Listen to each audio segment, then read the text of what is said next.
Let's talk about scale and stretch. तो यहां पर हमारे पास स्केल और स्ट्रेच है। नाउ बेसिकली जैसे कि नेम ही बताता है स्केल, तो स्केल का मतलब है किसी भी ऑब्जेक्ट को स्केल करना, बढ़ाना। कितना बढ़ाना चाहते हैं आप, दुगना करना चाहते हैं, तिगुना करना चाहते हैं, उसको आधा करना चाहते हैं, that is called scale.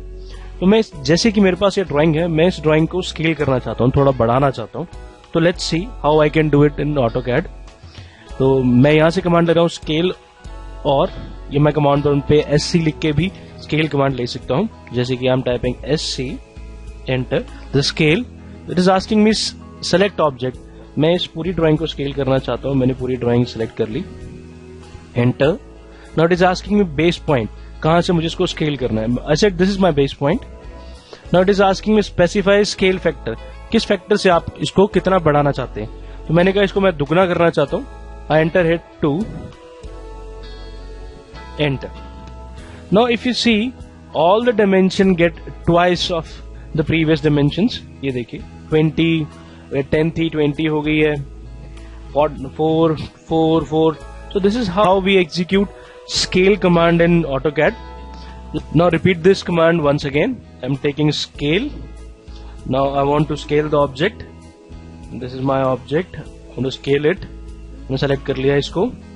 Now ये मुझसे पूछ रहा है एंटर करने के बाद स्पेसिफाई बेस पॉइंट। मैं इसको यहां से स्केल करना चाहता हूं। बेस पॉइंट मतलब मैं इसको इस पॉइंट से लाना नहीं चाहता। I click here. Now it is asking मैं कितने फैक्टर से मैं इसको स्केल करना चाहता हूं। आई मेंशन हियर मैं इसको डबल करना चाहता हूं, 2, एंटर। सो अगर आप देखें ये ओरिजिनल डायमेंशंस है इस ड्राइंग की, और अगर यहां देखें आप एग्जैक्टली डायमेंशन डबल हो चुकी हैं। जो इसका बेस पॉइंट है वो नहीं हिला है। देखिए दिस इज 20, यहाँ 10 है, 4, 4, 4, 1 की जगह 2 हो गया। तो this is exactly the double of the previous drawing. Now let's discuss another command that is called stretch. चलो स्ट्रेच के बारे में डिस्कस करते हैं। यहाँ पे हमें स्ट्रेच मिल रही है, क्लिक स्ट्रेच। तो जैसे मैं स्ट्रेच क्लिक करता हूँ, यहाँ स्पेशली विंडो में लिखा आता है select object to stretch by cross window और क्रॉस पॉलीगन।